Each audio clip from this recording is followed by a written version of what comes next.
This channel's content is strictly for educational and informational purpose and does not endorse or promote any form of violence, harm, illegal activities, self-injuries and communal disharmony. জেলে গিয়ে চিন্ময় কৃষ্ণ দাসের সঙ্গে সাক্ষাতে বাধা, কয়েকজন সন্ন্যাসীকে দেখা করতে দেওয়া হলো না। চট্টগ্রাম জেল কর্তৃপক্ষের আচরণে নিন্দার ঝড়, কেন দেখা করতে দেওয়া হলো না? কেমন আছেন চিন্ময় কৃষ্ণ দাস? সন্ন্যাসী চিন্ময় কৃষ্ণ দাসকে নিয়ে বাড়ছে কি উদ্বেগ?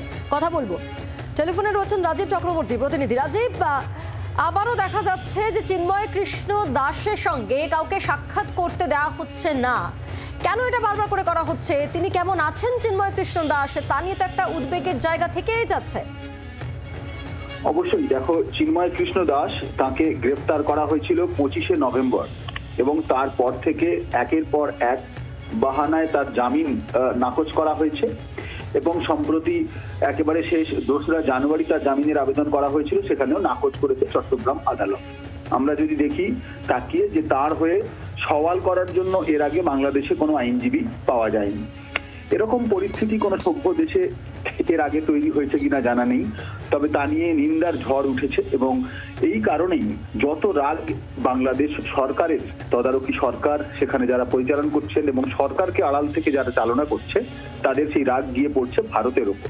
চিন্ময় কৃষ্ণ দাস তিনি একজন সন্ন্যাসী, তিনি ধর্মপ্রচারক এবং সেখানে সংখ্যালঘুদের হয়ে তিনি একটি মঞ্চ গড়েছিলেন। সেই মঞ্চের হয়ে তিনি সওয়াল জবাব করতেন, বক্তব্য পেশ করতেন, সচেতনতা গড়ে তোলার কাজ করতেন। আর সেই কারণেই তাকে দেশদ্রোহের অভিযোগে গ্রেফতার করা হয়েছে। এখানেই মূল প্রশ্ন, দেশদ্রোহের অভিযোগ কাকে দেওয়া হয় এবং এক্ষেত্রে একজন সন্ন্যাসীকে দেশদ্রোহের অভিযোগে গ্রেফতার করা হয়েছে।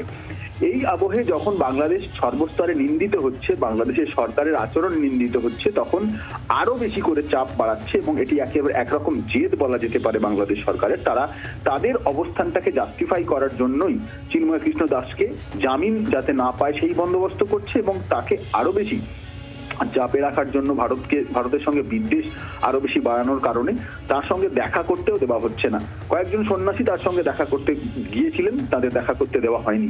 এখানে যে কথা তুমি বললে, উদ্বেগ বাড়ছে অবশ্যই, তার কারণ চিন্ময় কৃষ্ণ দাসের শারীরিক অসুস্থতা রয়েছে। তিনি একাধিক তার অসুখ তার শরীরে রয়েছে, তার খাওয়া দাওয়া থেকে শুরু করে সবটাই নিয়ে তার ভক্তরা, তার অনুগামীরা, তার সঙ্গীরা চিন্তিত। সেখানে তার সঙ্গে দেখা করতে না দেওয়ায় আবারও একবার প্রশ্ন উঠে আসছে যে চিন্ময় কৃষ্ণ দাসের সঙ্গে বাংলাদেশ ন্যায় করছে নাকি অন্যায় করছে। তিনি যদি অন্যায় করে থাকেন তার আইনি বিচার হতে পারে, কিন্তু দেখা করতে না দেওয়ার এটাও কোনো আইনি বিধান নেই। বাংলার আওয়াজ, বাঙালির আবেগ, জি 24 ঘন্টা।